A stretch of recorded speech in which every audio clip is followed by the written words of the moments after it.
కొందరిని చూస్తే ఏం బ్రతుకురా అనిపిస్తుంది. మరికొందరిని చూస్తే ఏం బ్రతుకురా నీది అనాలనిపిస్తుంది.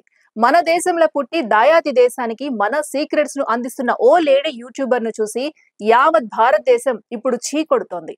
ఒకప్పుడు ఆమె మాటలకు, ఆమె వీడియోలకు ఫిదా అయిన యువత ఇప్పుడు బాయ్కాట్ అంటూ ఆమె యూట్యూబ్ ఛానల్ ను బహిష్కరించారు.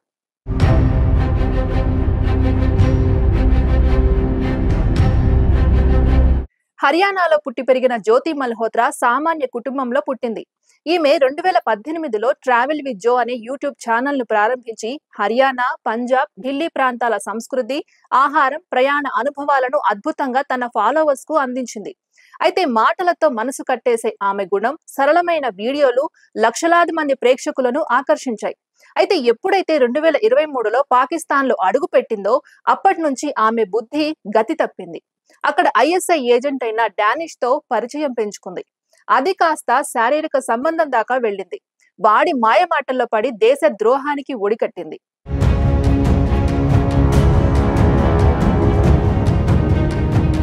వాట్సాప్ ఎన్క్రిప్టెడ్ మెసేజ్ల ద్వారా భారత సైనిక స్థావరాల సమీప రహదారులు, ఆయుధ నిల్వల వివరాలను డానిష్ కు పంపించింది ఈ దేశ ద్రోహి. ప్రస్తుతం 5 రోజుల పోలీస్ కస్టడీలో ఉంది జ్యోతి మల్హోత్రా.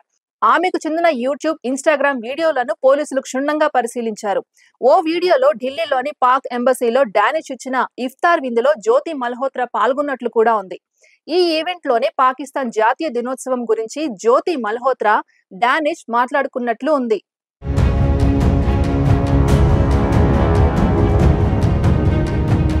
గతంలో పెహల్గామ్ లో కూడా జ్యోతి మల్హోత్రా పర్యటించిందట.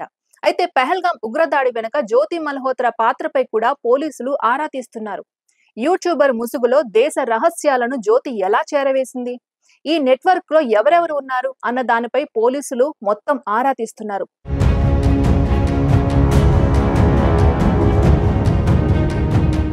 జ్యోతి తన యూట్యూబ్ వీడియోలను గూఢచర్యకు ఉపయోగించిన తీరు చూస్తే షాక్ అవ్వాల్సిందే.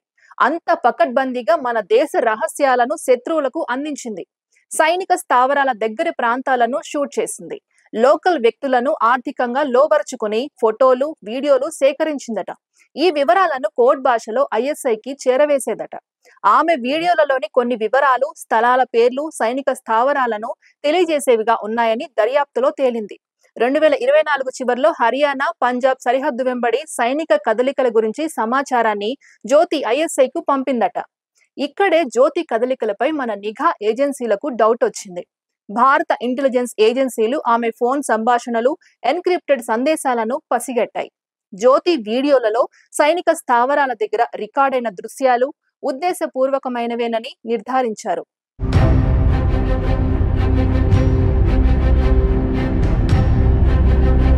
ఈ స్పై నెట్వర్క్ లో సంబంధం ఉన్న మరో 6గురిని పోలీసులు అదుపులోకి తీసుకున్నారు.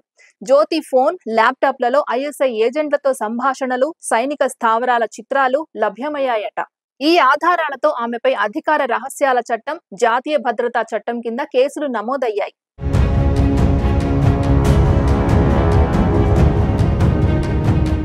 సో ఇప్పుడు మన దేశం బాగు కోసం యువత నడుం బిగించాల్సిన సమయం అయితే ఆసన్నమైంది. ఇక్కడ ఎవరు దేశ ద్రోహానికి పాల్పడుతున్నారని అనుమానం వచ్చినా, వాళ్ల కదలికల్లో తేడా వచ్చినా వెంటనే సమీప పోలీస్ స్టేషన్ లో ఫిర్యాదు చేయటం అన్నిటికంటే ముఖ్యమైన విషయం.